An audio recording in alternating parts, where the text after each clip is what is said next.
a maskless fat hick slob that makes pig noises.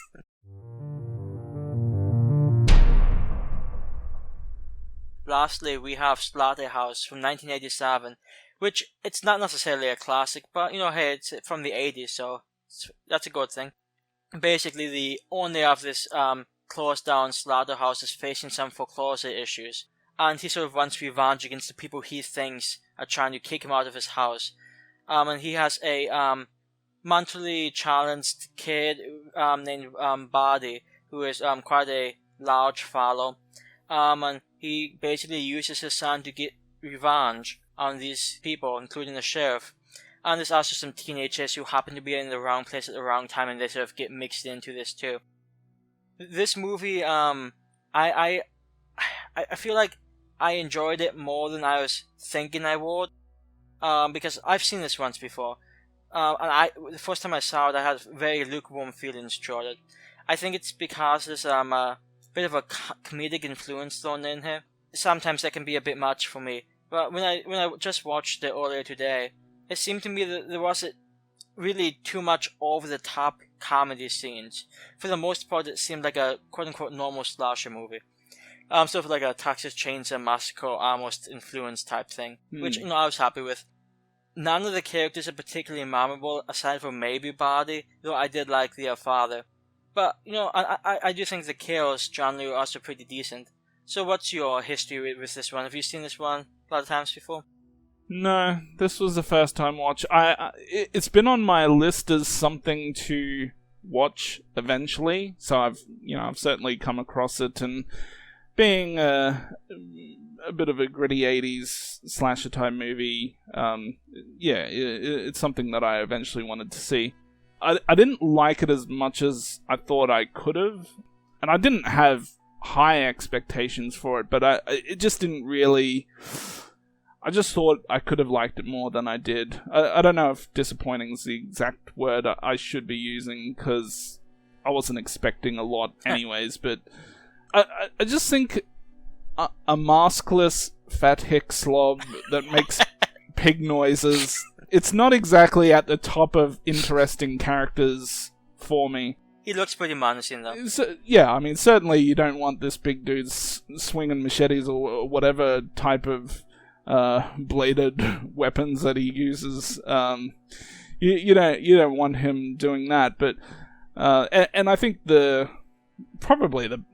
best part of the movie are some of the bloody kills. You see a few limbs chopped off, and some of the kills are quite bloody. So I don't think the movie will disappoint too much if that's what you're in it for. No, the funny thing is, I actually think the most painful scene is that paper cut scene. Oh, well, not paper cut, but that scene. I was cringing doing that. That looked painful. No, I'd still go with the guy getting his hand chopped off, the deputy. But anyways, I like how we're comparing a little paper cut to to a guy who dies from getting his hand chopped off. But which is more painful? Pain is temporary, man. So I would, considering one guy died and the other one didn't from that, from that cut, I think I'd rather go with the paper cut if it was me. Plus, you still get to keep your hand in the end. So yes. One thing that I did, that I thought was really terrible, and I don't know if this is just in the restored version. Did you watch the restored version? I'm not sure. Well, let me just say it this way: the version I watched was not the original. I know that for a fact. Okay, so it might have been the restored version. Yeah. There's a scene towards the end where they shoot at Buddy, I think, and the effect of the gun is so terrible. Like, not the sound, but the they've added some sort of digital effect that is just so terrible. It looks like it was made in Microsoft Paint or something, and they just put it on the screen. I mean, it flashes for like half a second, but it was just terrible. So I don't know if you picked up on that or not. I did not. What I noticed, so there's a band by the name of Mortician.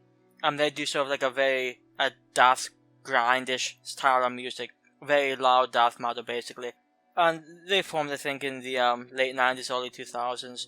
I can sing a bit of the song for you if you'd like. Okay, now I actually do like Mortician. I enjoy the music, but I get that it might be repetitive.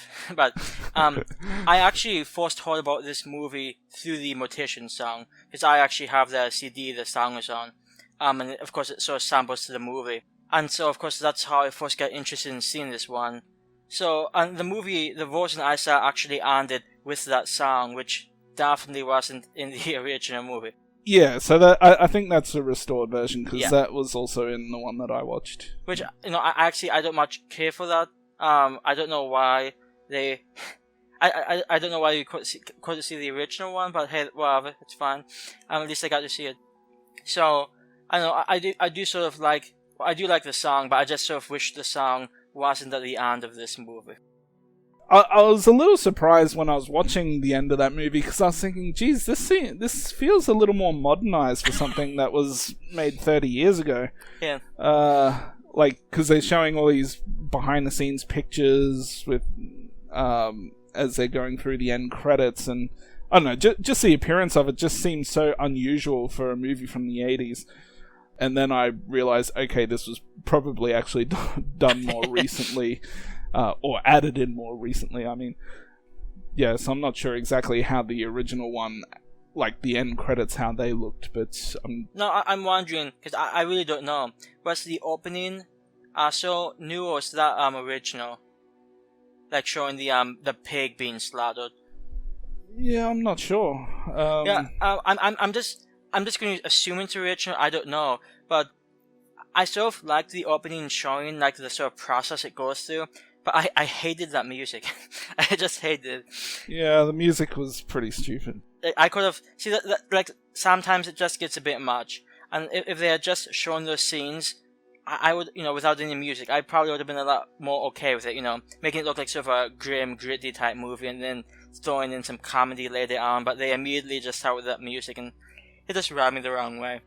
I don't think any vegans would have a great time starting this movie. Yeah, I can't imagine so. It would just make them feel more vindicated. like they need to feel any more vindicated. They would have yelled at the screen, "This is not right! I'm vegan!" Meat is murder.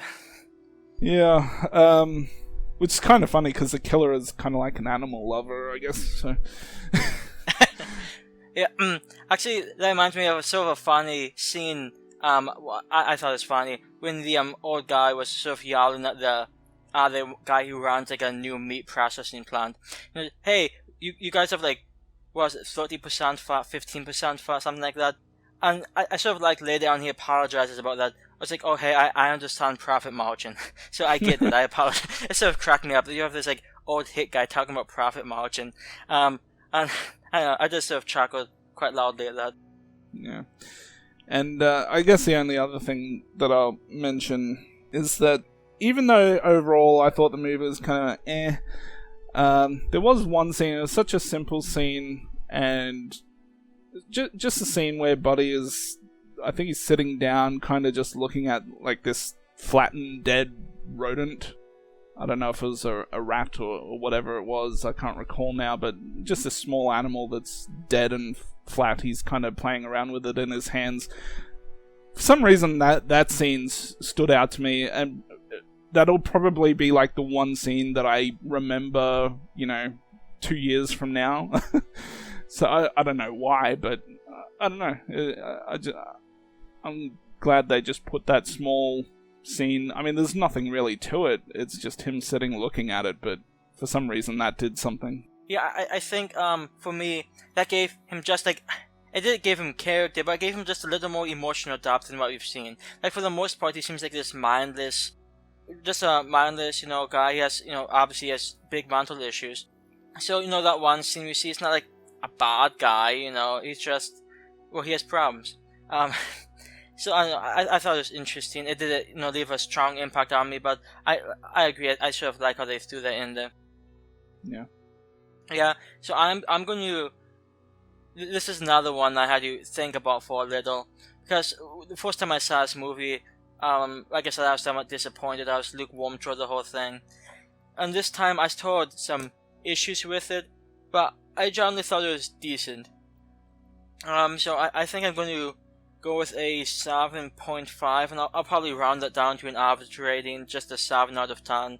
I feel like if you're looking for a movie that has decent kills, this movie would probably work. And it's a somewhat interesting movie, just not a great movie, and I can sort of see why I don't hear that many people talking about it nowadays. Yeah, I'll throw it a 6. I was considering a 5, but I'll give it a 6. I do like some of the setting. I mean, I grew up on a farm, not exactly like this, but with some similarities, and I've even worked in factories earlier in my adult life, or well, a factory I worked in for 4 years that, was a meat processing place, so I certainly have some experience in what they were showing in the movie. But I mean, Buddy's okay, he's menacing, but at the same time, like I was saying earlier, a maskless fat hick slob that makes pig noises, it's just, I don't know, the character itself still doesn't quite do it for me, so but there are some decent bloody kills in the movie, if that's your thing, and I think anyone looking for kind of like this gritty 80s grindhouse type slasher movie, you could do okay with this movie. Plus you get some quality music at the end. Yeah. Hey, that's my favorite Mortician song.